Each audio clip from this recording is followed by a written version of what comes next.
హల్లెలూయా చెప్దాం. హల్లెలూయా. ఈ పగటి వేళ ఈ 3వ దినం పాస్కుడికి కూడి వచ్చిన మీకు అందరికి ప్రభు పేరిట వందనాలు. అందరికీ వందనాలు. దేవుని దయ, దేవుని కృప, దేవుని సంకల్పం ఈ 3వ దినానికి మనల్ని నడిపిస్తూ వచ్చినందుకు నేను ఎంతగానో ప్రభుని స్తుతిస్తున్నాను. దేవుని బిడ్డలారా, ఈ దినం ప్రభు మనతో మాట్లాడబోతున్న ప్రతి మాట కొరకై మనం ఆశ కలిగి ఉండాలి. గడిచిన 2 దినాలు దేవుడు మనతో మాట్లాడుతూ వచ్చారు. మనం ఎలాగ బ్రతకాలో, మన పరిస్థితులు ఎలాగ ఉండాలో, మనం ఎలాగ దిద్దుకోవాలో, మనం ఎలాగో సరి చేసుకోవాలో, మనకై మనం ఎలాగుండి మన కుటుంబాలను సిద్ధపరచుకోవాలో పరిశుద్ధాత్మ దేవుడు గడిచిన 2 దినాలు మనతో మాట్లాడారు. ఈ దినం ఏం మాట్లాడబోతున్నారో దేవుని వాక్య భాగంలోనికి వెళదాం. కొరింథీ రాసిన మొదటి పత్రిక 6వ అధ్యాయం 9వ వచనం నుండి కొన్ని వచనాలు చదివి వాక్యాన్ని కంటిన్యూ చేద్దాం. కొరింథీ రాసిన మొదటి పత్రిక 6వ అధ్యాయం 9వ వచనం. అన్యాయస్తులు దేవుని రాజ్యమునకు వారసులు కానేరని మీకు తెలియదా? మోసపోకుడి, జారులైనను, విగ్రహారాధికులైనను, వ్యభిచారులైనను, అడంగితనము గలవారైనను, పురుష సంయోగులైనను, దొంగలైనను, లోబులైనను, త్రాగుబోతులైనను, దూషకులైనను, దోసుకున్న వారైనను దేవుని రాజ్యమునకు వారసులు కానేరరు. చాలు. ఎవరికి సువార్త చెప్పాలి అంటే ఈ లిస్టులో ఉన్నారు, చూసారా? ఎవరికి సువార్త అంటే చెప్పండి. ఎవరికి? ఈ లిస్టులో ఉన్నవారికి. ఈ లిస్టులో ఉన్న వారికి సువార్త చెప్పాలి. మన లెక్క ప్రకారం మనం చూస్తే సువార్త వారికి చెప్పామనుకోండి, వాళ్ళకి బాధ కలుగుద్దా? కలగదా? ఖచ్చితంగా బాధ కలుగుద్ది. అన్యాయం చేసేవాడిని చేయొద్దంటే బాధే, దొంగతనం చేసేవాడిని చేయొద్దంటే బాధే, తిరుగుబోతుండి తిరగొద్దంటే బాధే, తిట్టుబోతుండి తిట్టొద్దంటే బాధే. దేవునికి విరోధమైన పని చేసేవారిని అది చేయకూడదు, అది మంచిది కాదు అంటే దైవజనుడు మంచివాడు కాదు, సంఘం కూడా మంచిది కాదు. బిడ్డలారా, నువ్వు తాగొద్దయ్యా, నీ లోపల అవయవాలన్నీ పాడైపోతున్నాయి అంట, అవయవాల లోపల చాలా పాడైపోయినాయి అంటయ్యా. మొన్న హాస్పిటల్కి వెళ్ళినప్పుడు డాక్టర్ గారు చెప్పారు, అయ్యా మమ్మల్ని పక్కకు పిలిచి నువ్వు వినకుండా, అయ్యా నీ లోపలన్నీ పాడైపోతున్నాయి అంటయ్యా, తాగమోకయ్య అంటే నీ అమ్మమ్మ కూడా సొమ్మిస్తున్నావా అన్నాడు. చెప్పండి, ఎవరు సొమ్ము? ఎవరు సొమ్ము అంట? నిజమేనండి, ఇది జరిగింది చెప్తున్నాను. ఇది ఉట్టిది కాదు, కథ కాదు ఇది. సేమ్ జరిగింది, ఇది నా కళ్ళ ముందు. మంచిది కాదయ్య అని దండం పెట్టి చెప్తే భార్య ఎన్లా, నీ సొమ్మిస్తున్నావంటే బాగుండేది. ఎవరు సొమ్ము చెప్పండి? ఎవరు సొమ్ము? అక్కడ ఉన్న వాళ్ళ అమ్మా బాబు సంగతి ఎందుకు ఈయనకి? ఆ సొమ్ము ఏమన్నా ఇస్తున్నావా? ఎంత కఠినంగా మాట్లాడాడో తెలుసా బిడ్డలరా? కఠినంగా మాట్లాడి భార్యను దూషించి, భార్యను ద్వేషించి, భార్యను కొట్టి, తాగుడు మానకుండా, జీవితాన్ని మార్చుకోకుండా అలాగ బ్రతికి ఈరోజు భూమి మీద లేడు.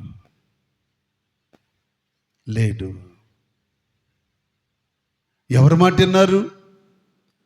దైవజనుడి మాట వినలేదే, డాక్టర్ మాట వినలేదే, భార్య మాట వినలేదే, పిల్లల మాట వినలేదే, తల్లిదండ్రుల మాట వినలేదే. ఎవరి మాట వింటావు? నువ్వు ఎవరి మాట వింటావు? నువ్వు ఎవరి మాట వింటావు? నువ్వు ఎవరి మాట వినలేదు కనుక ఈరోజు వారందరికీ నువ్వు దూరమై వెళ్ళిపోయావు. దానికి వాక్యం ఏం చెప్తుందో తెలుసా? దిద్దుబాటు నీకు అసహ్యం. జీవితాన్ని దిద్దుకోవటం నీకు అసహ్యమయ్యింది. నీ తాగుడు మానటం నీకు అసహ్యమయ్యింది. నీ బ్రతుకుని మార్చుకోవడం నీకు అసహ్యమయ్యింది. నీ విచ్చలవిడితనము, నీ ఇష్టానుసారము, నీ త్రాగుడు, నీ పాపము, నీ జీవితాన్ని మార్చుకోలేక భార్య మీద తిరుగుబాటు చేసి, పిల్లల మీద తిరుగుబాటు చేసి, తల్లిదండ్రుల మీద తిరుగుబాటు చేసి, అన్నదమ్ముల మీద తిరుగుబాటు చేసి, ఇష్టానుసారంగా బ్రతికి టప్పని ఎగిరిపోయింది. ఏముంది వాళ్ళ? ఏముందండి? పిల్లలు ఎంత ఖర్చు పెట్టినా, అన్నదమ్ములు ఎంత ఖర్చు పెట్టినా, కుటుంబం ఎంత ఖర్చు పెట్టినా ఆగేవా? ఆగలేదు. అందుకు వాక్యం చెప్తుంది, త్రాగుబోతులైనను, వ్యభిచారులైనను, మాంత్రికుడైనను, విగ్రహారధికుడైనను దేవుని రాజ్యానికి వారసుడు కాదు. మాను అంతే. వాక్యము ఎంతగా నీతో సూటిగా మాట్లాడద్దో వాక్యాన్ని తీసుకోవాలి మనసులోకి. నిజమే, నా దేవుడు నాతో మాట్లాడుతున్నాడు, దైవజనుడి ద్వారా నాతో మాట్లాడుతున్నాడు దేవుడు. నిజమే, నా జీవితాన్ని మార్చుకోవాలి. ఎవరు మార్చుకోమని చెప్తున్నాడు? అన్యాయస్తులు దేవుని రాజ్యానికి వారసులు కాదే. అన్యాయం చేయొద్దయ్యా అంటే మాంతున్నారా? అన్యాయం చేయటం నాకు ఇష్టం. మోసం చేయొద్దంటే మాంతున్నారా? మోసం చేయటం వాళ్ళకి ఎంతో సంతోషం. బిడ్డలారా, వాక్యము చాలా యథార్థమైనది. మన దేవుడు యథార్థమైన వాడు, మన దేవుడు పరిశుద్ధుడు, మన దేవుడు నమ్మదగినవాడు. భూమి ఆకాశములను నోటి మాటతో కలుగజేసిన గొప్ప దేవుడు. ఆయన చెప్తున్న మాట అది. నా పిల్లలారా, నా పిల్లలారా, నా మాట వినండి, నా మాట వినండి.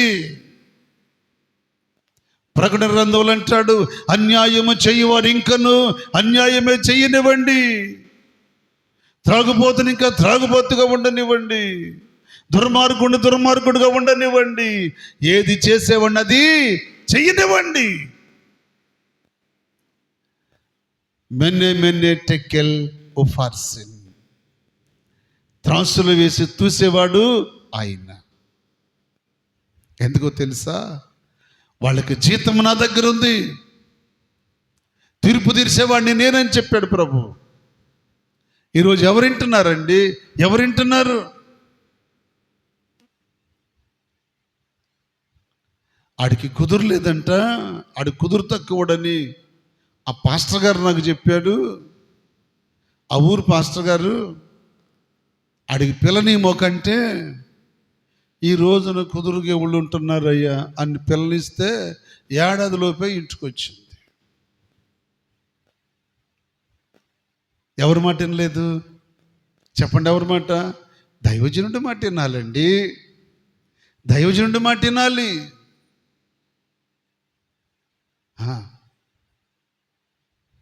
సమాజం ఎలాగుంది? కాస్త బ్యాక్గ్రౌండ్ కూడా ఆలోచన చేయాలి. తండ్రి ఎలాంటి వాడు, తల్లి ఎలాంటిది, వారి కుటుంబం ఎటువంటిది, వారి పరిస్థితి ఎలాంటిది, వాళ్ళు ఎటువంటి వాళ్ళని కొంచెం ఆలోచన చేయాలి.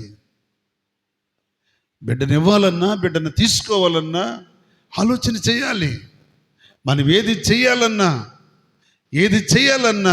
మనం ఏం చేస్తాం? ఆలోచన చేసి దాన్ని పరిశోధించి అప్పుడు అది మంచిదో చెడ్డదో, విలువైందో విలువ కానిదో, ISI 9000 ఉందో లేదు, అది బ్రాండెడో నాన్ బ్రాండెడో. ఏమ్మా మీరు చూస్తారా? చూడరా? ఒక వస్తువు కొనాలంటే దాని మీద ఏం చూస్తారు? చెప్పండి అమ్మా.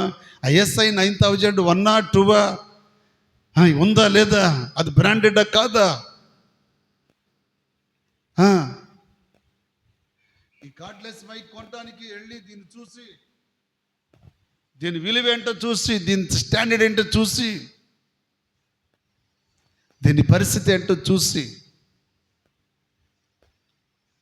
దీన్ని కొన్నామండి. ఈ మైక్రోఫోను 18,500కి రూపాయి తగ్గలేదండి.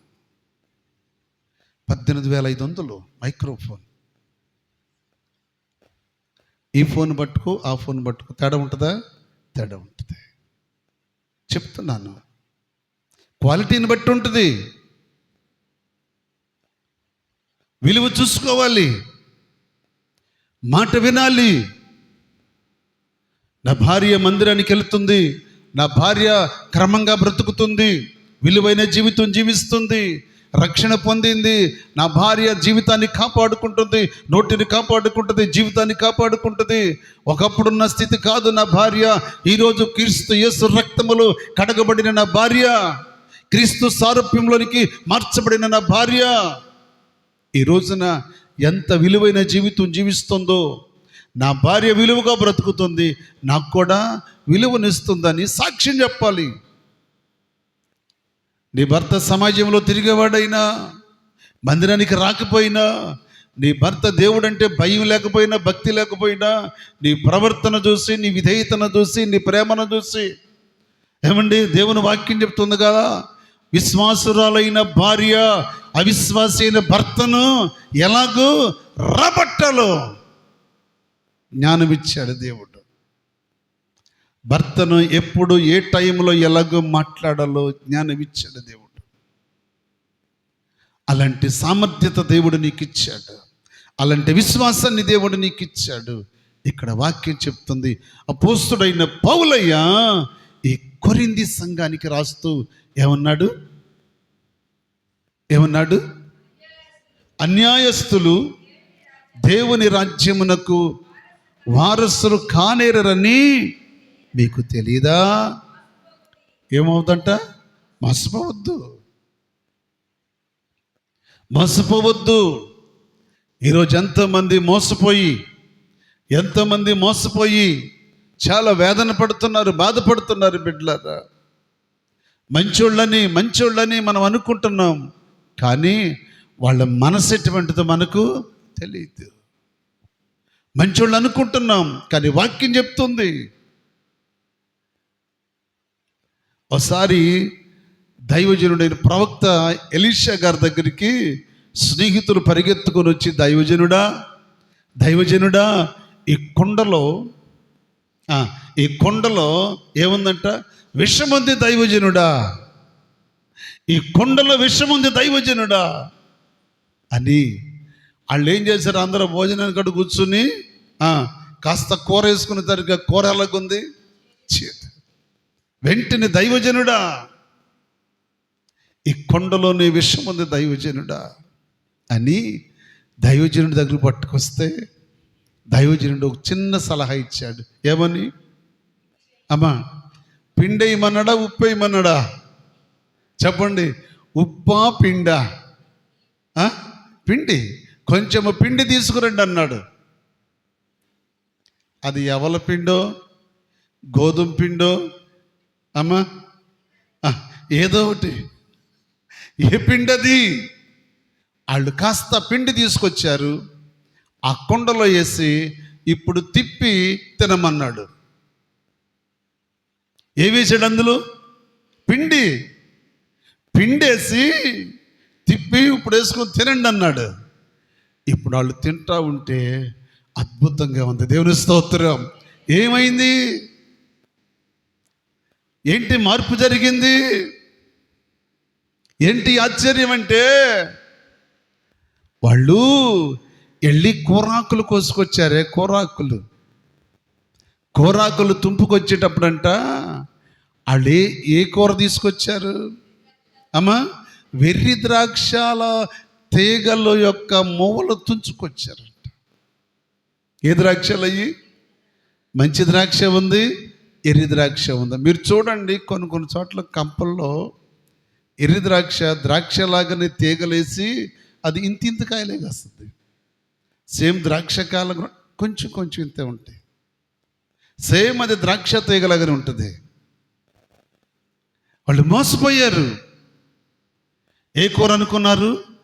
నిజమైన ద్రాక్ష అనుకున్నారు. వాళ్ళు ద్రాక్ష కూర అనుకుని దాని చిగుర్లు తెంపుకొని వచ్చారు, వండారు. కానీ వండితే అదేమైంది? చేదు. అందుకే అంటారు పెద్దలు, దాని గుణమెరిగి, దేని గుణమెరిగి? అది మంచి ద్రాక్ష, ఎర్రి ద్రాక్ష, దాని గుణమెరిగి కొయ్యాలి. ఈ మధ్యకాలంలో కొత్తిమీర తీసుకొస్తే కొత్తిమీరలో ఒయ్యారు భామలు ఉంటున్నాయి. ఏమ్మా మీకు ఎక్కడ దొరికి చంద్ర తల ఊపుతుంది, చంద్రకు ఉంది అనుభవం అయితే. అవును, నేను ఒక రోజున తీసుకొచ్చానండి. తీసుకొస్తే మా పాస్టర్ గారు కొన్ని కాళ్ళ పక్కన పెట్టారు. ఏంటమ్మా నన్ను ఈ ఒయ్యారు భామలు అంది.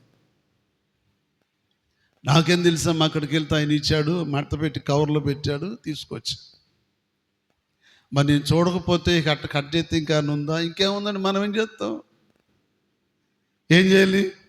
ఎరుద్రాక్ష అయినట్టు అవుద్దా? స్తోత్రం, హల్లెలూయా.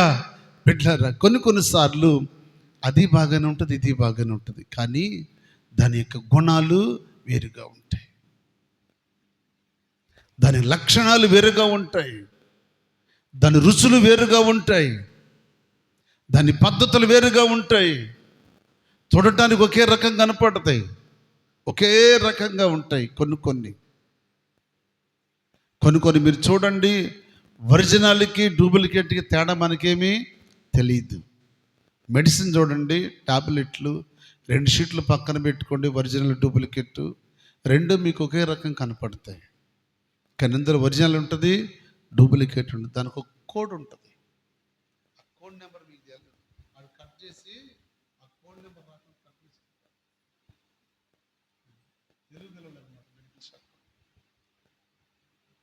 చాలా దొరుకుతుంది. అందుకే దాని లక్షణాలు మనం కనుగొనాలి. నేను మీకు చెప్పాను కదా, ఇక్కడ సమస్య ఆరంభమైంది. కుండలో విషం ఉంది, కానీ విషం విరగాలంటే ఏమయ్యాలి? ఇప్పుడు వెళ్ళి ఒరిజినల్ ద్రాక్ష తీగ తీసుకొచ్చి వేసాడా? వేయలా. ఇప్పుడు ఆ చేదు విరిగిపోవటానికి, రుచిగా మారటానికి ఏం కావాల్సి వచ్చింది? పిండి. విషాన్ని విరవగలిగింది పిండిలో ఉన్న శక్తి. ఆ పిండిని దైవజనుడు చేతులకు వస్తే, ఆ పిండి కుండలోకి వెళ్తే విషమంతా ఏమైపోయింది? ఇరిగిపోయింది. ఆశ్చర్యం బిడ్డలారా. మనమైతే దోసకాయ చేదైతే కొద్ది రోజు చూసి అవతల పారేస్తాం కదా. కొంతమంది ఉన్నారు, మన స్టేట్ వాళ్ళు కాదు, పక్క స్టేట్ వాళ్ళు ఉన్నారు, అది చేదైనా పులిపైనా అన్నిటిని లొంగబెట్టి వండుకు తింటారు వాళ్ళు. ఒక రకమైన మనుషులు. దోసకాయలు చేతి చూడరు, బీరకాయ చేతి చూడరు, ఆనకాయ చేతి చూడరు, ఏది చేతి అలా తెలియదుగా, మొత్తం కట్ చేయటం, వండుకొని తింటమే. ఉప్పు కారం మొత్తం అన్నీ వేసేసి ఒకసారి ఉడకబెట్టుకుని తింటారంట. కానీ మనకు దేవుడు ఇచ్చింది తెలుసా? ప్రతి దాన్ని పరిశీలించవలసిన ఆలోచన దేవుడు మనకి ఇచ్చాడు. దేవుని స్తోత్రం. కనుక బిడ్డలారా, ఈ శుభవేళ దేవుని వాక్యం చెప్తా ఉన్నది, ఎవరికి సువార్త చెప్పాలి? అన్యాయస్తుడికి చెప్తే అన్యాయం చేయొద్దంటే మానడు. ఇంకా దొంగను చూసి దొంగతనం చేయొద్దంటే దొంగకు కోపం. ఇంకా జారత్వం చేసేవాడిని చేయొద్దంటే వాళ్ళకి కోపం. విగ్రహారాధన చేసేవాడిని చేయొద్దంటే వాళ్ళకి కోపం. చాలామంది నన్ను అంటున్నారు, అయ్యగారు ప్రతిదానికి అంటున్నారు, అటు వెళ్తా ఎట్టు అనుకుంటే ఏమైంది? మన తల్లులు కొంతమంది అన్నారంట, నాకు చెప్పారు. ఏమైంది? ఆడికెళ్ళి అక్కడ దేవుడేగా, తల్లే కదా, ఆ తల్లిని చూసి ఇట్టాను ఇట్టిట్టంటే ఏమైంది? అయ్యగారు ప్రతిదానికి అంటాడు. అవును, వాక్యం చెప్తుంది, సూర్యుడు ఉదయించినప్పుడే కానీ అస్తమించినప్పుడే కానీ నీ మనసు ప్రేరేపిస్తే నీ పెదవులతో నువ్వు ముద్దు పెట్టు. పరమనందున దేవునికి నువ్వు వేషధారివి. యోబు భక్తుడు అంటాడు అన్నమాట. నెలపొడము చూసి కళ్ళు మూసుకుని ముద్దు పెట్ట, పౌర్ణనాడు చూసి ముద్దు పెట్ట, ఇంట్లో లైట్ వేసి తల్లారా ఉన్నారా? 6 గంటలకు లైట్ వేసి ముద్దు పెట్టుకునే తల్లులు మానేయండి. ఆచారం అది. వాక్యంలో మీకు చూపిస్తాను. అలా చేయకూడదు. సూర్యుడిని చూసి ముద్దు పెట్టేవాళ్ళు పెట్టకూడదు. ఎందుకో తెలుసా? సూర్యుడిని చేసింది ఎవరు? దేవుడే. చంద్రుడిని చేసింది ఎవరు? దేవుడే. నక్షత్రాలు చేసింది దేవుడే, భూమి ఆకాశాలు చేసింది దేవుడే, నిన్ను నన్ను సృష్టించింది దేవుడే. అలాంటి గొప్ప దేవునికి పిల్లలమై ఉండి మనం అరే దానికి సాగిల పెడతామేంటి, దానికి దండం పెడతామేంటి? ఎందుకో తెలుసా? వాటికంటే మనము బహు శ్రేష్ఠులు. దేవుని రూపం దానికి లేదండి. దేవుని రూపం మనకిచ్చాడు. దేవుని స్తోత్రం. ఆయన రూపం మనకిచ్చాడు, రూపం మనకిచ్చాడు. బిడ్డలారా, ఎక్కడ కూడా మీరు మోసపోవద్దు. వాక్యం చెప్తుంది, మోసపోకుడి, దేవుడు ఎక్కిరించబడడు. మనుషుడు ఏమి విత్తునో ఆ పంట నీకు వస్తాడు. నువ్వు ఏది విత్తితే ఆ విత్తనమే ఆ పంటకి వస్తావు. ఇంకేమనుకు వస్తావా? భూలక్ష్మి ఉంది, సొరతీగలు పెట్టి బీరకాయలు రేటు ఉండి బీరకాయలు కాయమంటే కాస్తుందా నీ తోట? కాయదే. నువ్వు ఏ విత్తనం పెట్టావో ఆ విత్తనమే కాస్తుంది. బీరకాయలు పెట్టి రేట్ లేదు, కాకరకాయల రేటు ఉంది, కాకరకాయ కాయమంటే కాస్తుందా? పొరపాటున కాయదు. అందుకే వాక్యం చెప్తుంది, ఓ మనుషుడా నువ్వు మోసపోవద్దు. మనుషుడు ఏమి విత్తునో ఆ పంటనే కోస్తా. ఈరోజు మనం ఏది విత్తుతున్నామో మన పిల్లలు రేపు ఆ పంట కొయ్యాల్సి వస్తుంది. ఓ తండ్రిగా, ఓ తల్లిగా మనం ఏం చేస్తున్నామో అది రేపు మన వెనుక వాళ్ళే ఉంటుంది, మన వెంట వెంబడిస్తుంది మనల్ని. దిద్దుబాటు నీకు అసహ్యం. దిద్దుబాటు నీకు అసహ్యమైనప్పుడు నా మాటలు నీ నోట ఎందుకు వచిస్తున్నా? ఎందుకు మాట్లాడుతున్నావు? ఎందుకు ప్రార్థన చేస్తున్నావు? యెషయా గ్రంథములు అంటాడు, నా సన్నిధికి నేను రమ్మన్నవాడు ఎవడు? నా సన్నిధికి నిన్ను ఎవడు రమ్మంటే వచ్చావు? మారు మనసు లేకుండా, దిద్దుబాటు లేకుండా, చెత్తపాటు లేకుండా, వాక్య భయం లేకుండా, విచ్చలవిడిగా ఇష్టానుసారంగా ఈ లోక స్నేహము చేస్తూ నా మాట వినకుండా, దిద్దుబాటు లేకుండా, జీవితాన్ని సరి చేసుకోకుండా నా సన్నిధికి ఎవడ రమ్మంటే వచ్చావని యెషయా గ్రంథం మొదటి అధ్యాయంలో చెప్తాడు. అవును బిడ్డలారా, మందిరానికి వస్తున్నాం కానీ ప్రయోజనం ఏంటి? వాక్యానుసారంగా ఉంటున్నాం, ప్రయోజనం ఏంటి? ప్రార్థన చేస్తున్నాం, పాటలు పాడుతున్నాం, స్తుతిస్తున్నాం. ఏం చేయాలి? ఏం చేయాలి? కనుక ఈ పగటి వేళ ప్రభు మనతో మాట్లాడుతున్న ప్రతి మాట రెండవది మీకు జ్ఞాపకం చేస్తాను. సమూయేలు 2వ గ్రంథము 18వ అధ్యాయం 33వ వచనం. సమూయేలు 2వ గ్రంథం 18:33. అప్పుడు రాజు బహు కలతపడి గుమ్మమునకు పైగానున్న గదికి ఎక్కిపోయి ఏడ్చుచు సంచరించుచు, నా కుమారుడా అబ్షాలోమా, నా కుమారుడా అబ్షాలోమా అని కేకలు వేయచ్చు, అయ్యో నా కుమారుడా, నీకు బదులు నేను మరణిస్తే ఎంతో మేలు. ఎవరు ఏడుస్తున్నారు? ఇది దావీదు. అబ్షాలోము చంపబడినప్పుడు, అబ్షాలోమును పిసలు వృక్షానికి ఏలాడదీసి బాణాలతో కొట్టి చంపినప్పుడు ఆ వార్త దావీదు చెవి కనపడితే దావీదు అబ్షాలోమును గురించి గుండెలు బాదుకొని మిద్దె మీదకి ఏడుస్తున్నాడు. బిడ్డలారా, అయ్యో నా కుమారుడా అబ్షాలోమా, నీకు బదులు నేను చనిపోయి ఉంటే మేలు. ఎందుకో తెలుసా? దావీదు చనిపోతే నిత్య జీవానికి వెళ్తాడు, కానీ అబ్షాలోముకు నిత్య జీవము లేదండి.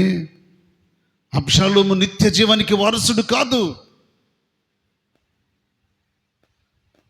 అబ్షాలోము తండ్రి మీద తిరుగుబాటు చేసినవాడు. రాజ్యాధికారం కోసం తండ్రిని చంపడానికి ప్రయత్నించిన వాడు అబ్షాలోము. తండ్రిని తరిమిన దుర్మార్గుడు అబ్షాలోము. అలాంటి వాడు చస్తే దావీదు ఏడుస్తున్నాడు. గుండెలో వేదన. కొడుకు ఎంత భయంకరుడైనా, కొడుకు ఎంత దుర్మార్గంగా ప్రవర్తించినా, కొడుకు ఎంతగా తండ్రిని తరిమినా, మరణ వార్త విని మిద్దె మీదకి వెళ్ళి ఏడుస్తున్నాడు, అయ్యో నా కుమారుడా. ఇట్లారా అబ్షాలోమును దావీదంట మాట వరుసకైనా గద్దించలేదంట, మాట వరుసకైనా గద్దించలేదంట. ఈరోజు చాలామంది ఉన్నారు మాట వరుసకైనా పిల్లల్ని గద్దించలేని వాళ్ళు. గద్దిస్తే ఏమనుకుంటాడో నా కొడుకు, గద్దిస్తే నా కుమార్తె ఏమనుకుంటుందో, పొరపాటుని తెలిసినా గద్దించకపోతే, మాట వింటలేదని తెలిసి కూడా గద్దించకపోతే, బిడ్డలారా బెత్తమవాడని కుమారుడు తన తండ్రికి విరోధి. పొరపాటు జరిగితే ఊరుకోకూడదు, పొరపాటు తెలిస్తే ఊరుకోకూడదు. దావీదుకు అబ్షాలోము పొరపాట్లు తెలిసాయి, అయినా సరే అబ్షాలోమును దావీదు ఎన్నడూ ఒక్క మాట కూడా, అంటే అబ్షాలోమును దావీదు బహుగా ప్రేమించాడు. ప్రేమించవచ్చండి, పిల్లల్ని ప్రేమించవచ్చు, కానీ ప్రేమలో కూడా దండనతో కూడిన ప్రేమ ఉండాలి. దావీదు కన్నీరు కాచి, దావీదు మిద్ది మీదకి వెళ్ళి ఏడుస్తూ గుండెలు బాదుకొని అయ్యో అని కేక వేశాడు. దావీదు ఎన్ని మరణ వార్తలు విన్నాడో. దావీదు గుండెలు కదిలేటట్లు అబ్షాలోము విషయంలో ఏడ్చాడు. ఈ మధ్యాహ్న కాల సమయంలో దిద్దుబాటు లేని అబ్షాలోము, జీవితాన్ని సరి చేసుకునే అబ్షాలోము, తండ్రి మాటకు లోబడలేని అబ్షాలోము, తండ్రి మీద తిరుగుబాటు చేసిన వాడు, దిద్దుబాటు వాడికి అసహ్యం వేసింది. అలాంటి అబ్షాలోమును పిశుల వృక్షము తలను చిక్కించుకొని పైకి లేపింది. గాడిద మీద వెళ్ళేవాడిని పైకి లాగిందండి చెట్టు. ఆ చెట్టుతో దేవుడు మాట్లాడాడు. తలకు లొంగబెట్టి పైకి లాగింది అంతే. గాడిద వెళ్ళిపోయింది, ఆ కొమ్మల నుంచి కిందకి ఎలాడుతున్నాడు. ఇప్పుడు దావీదుకు నమ్మకస్తుడు చూశాడు. బిడ్డలారా, యెహోవా అంటాడు, ఇదిగో నా యజమానుని తరిమిన వాడు దేవుడు ఇక్కడ నిలబెట్టాడు. వెనక ముందు చూడకుండా వాడు చచ్చే వరకు బాణాలతో కొట్టమన్నాడు. అయ్యా రాజు ఏమని అంటాడేమో, రాజుగారి అంటే ఆ సంగతి నేను చూసుకుంటా, ఏయ్ బాణాలు అన్నాడు. సంధించి బాణాలతో కొట్టి అబ్షాలోము ప్రాణం పోయి వాడు కింద పడేంత వరకు బాణాలతో కొట్టారు. బిడ్డలారా, కొడుకైనా తండ్రి అయినా ఎవరైనా సరే దేవునికి విరోధంగా ఉంటే దేవుడు ఊరుకోడు. దావీదు పాదరక్షలు విడిచి నెత్తి మీద ధూళి పోసుకుని ఒలీవల కొండ ఏడుస్తూ ఎక్కాడు. ఏడుస్తూ ఎక్కుతా ఉంటే కన్న తండ్రి అయిన దేవుడు దావీదును చూశాడు. దేవుని స్తోత్రం.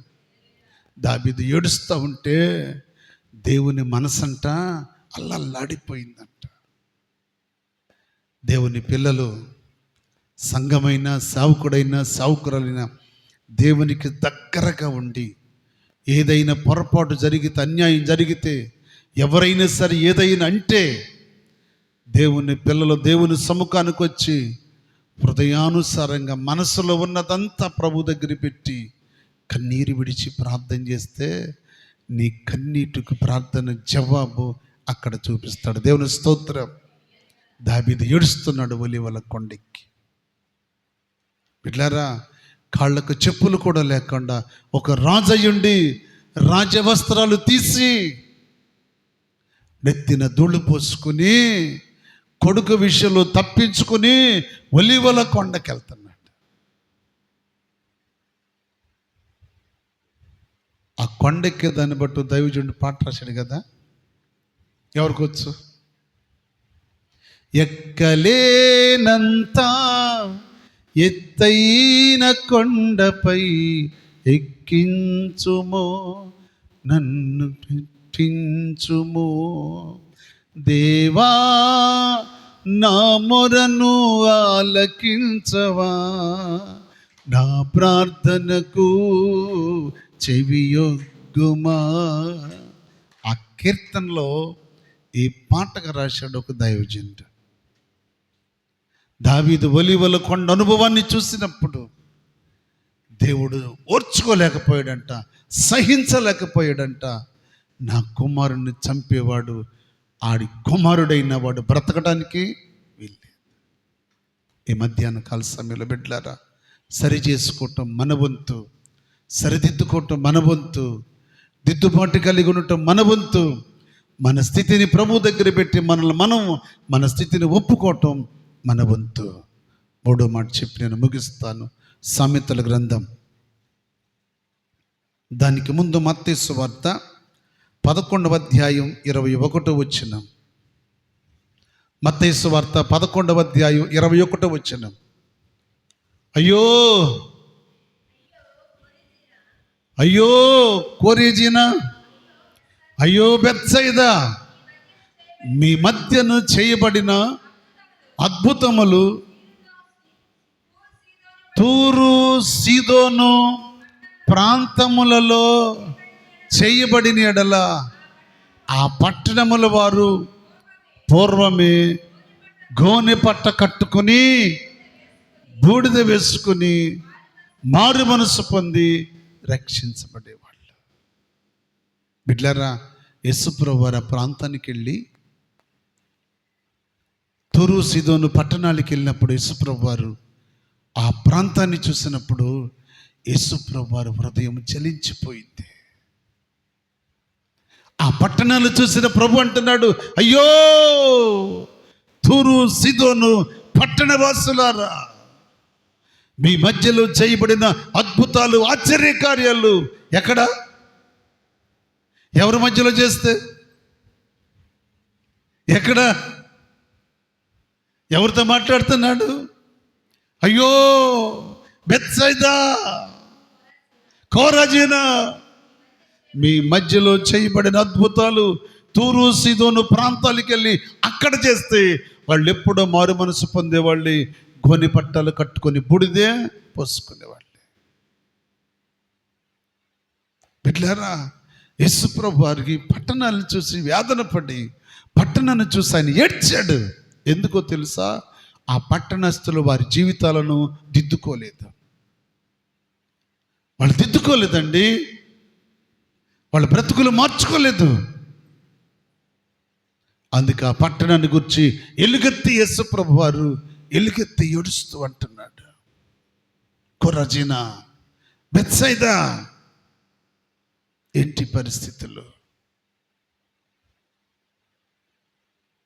ఆయన యాత్ర చేస్తూ తిరిగిన దినాల్లో యేసుప్రభు ఈ పట్టణాలను గురించి వేదన పడ్డాడు, ఆ పట్టణాల గురించి ఏడ్చాడు.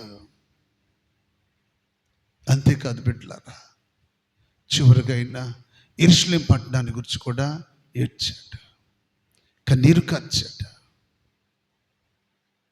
ఈరోజు మనల్ని చూసి ప్రభువారు కన్నీరు కారుస్తున్నాడా?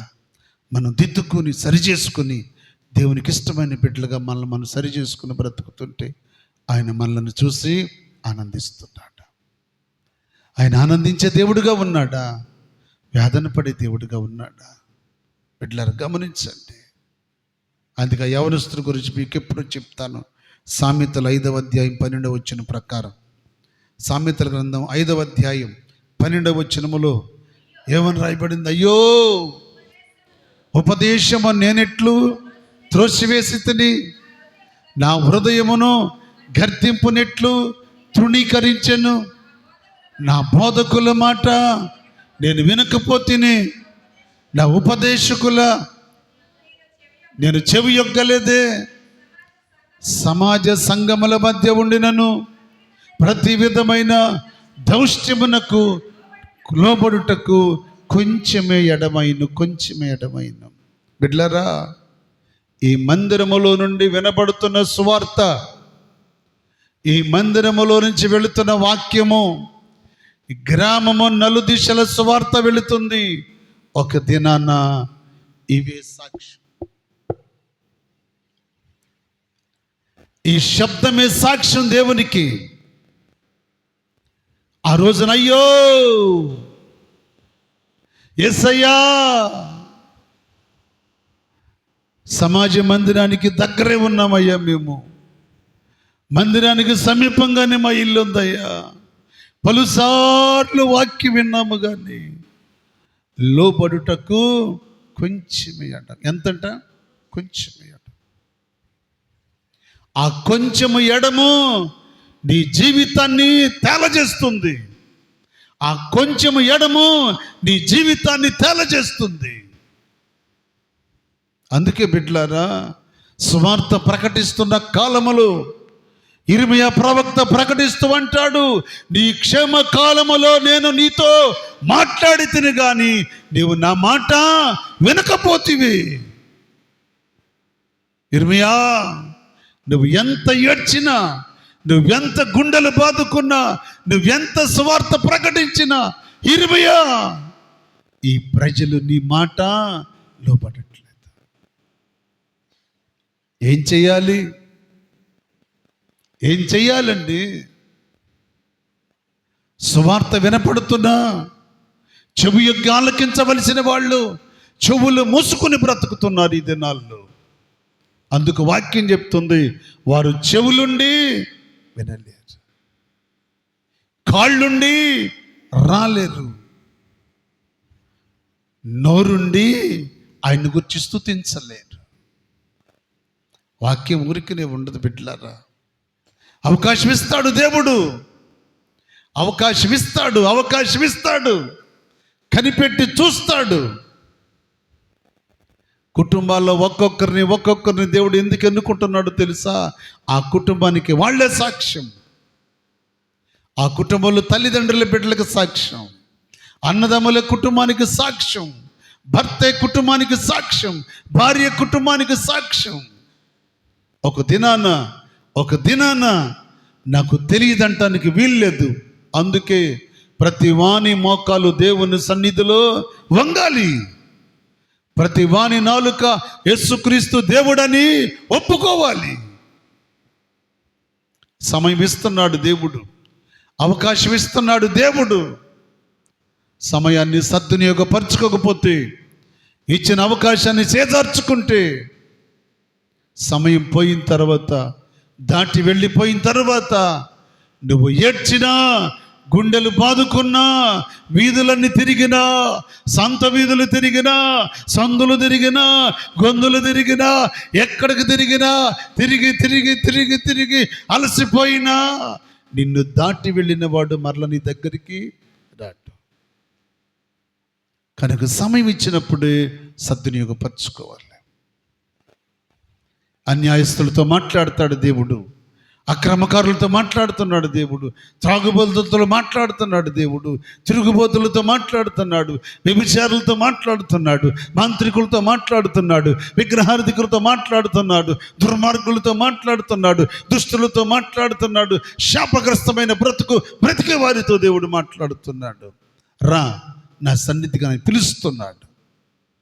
ఆయన సన్నిధికి పిలిచినప్పుడు రాకపోతే, తరువాత నువ్వు ఏడ్చినా, గుండెలు బాదుకున్నా, ఆయన సన్నిధి నీ దగ్గరకు రాదు. కనుక సమయం ఉండగానే సమయాన్ని సద్వినియోగపరచుకోండి. ఈ ఉపవాస దిద్దుబాటు కూడికలు 3 దినాలు దేవుడు మనకిచ్చి, నా సన్నిధికి వచ్చి మిమ్మల్ని మీరు దిద్దుకోండి, సరిచేసుకోండి, క్రమంగా పాటించండి. నా సన్నిధిలో నమ్మకస్తులై, యథార్థవంతులై, విశ్వాసములో స్థిరపడమని ప్రభు చెప్తే, దిద్దుబాటు నీకు అసహ్యమా నీకు? ఇక్కడ దిద్దుబాటు నువ్వు అసహ్యించుకుంటే, రేపు ఆయన అక్కడ నిన్ను అసహ్యించుకుంటమే కాదు, ఆయన నోట నుండి ఉమ్మి వేసినట్లేస్తాడు. ఆ స్థితి నీకు రాకుండా ఉండాలంటే ఉన్న సమయాన్ని సద్వినియోగపరచుకొని దేవుని మందిరంలో కృతజ్ఞులై ఆయన కొరకు జీవించేవారుగా ఉండునట్లు పరిశుద్ధాత్మ దేవుడు మనకు సహాయం చేయనుగాక. ఆమేన్.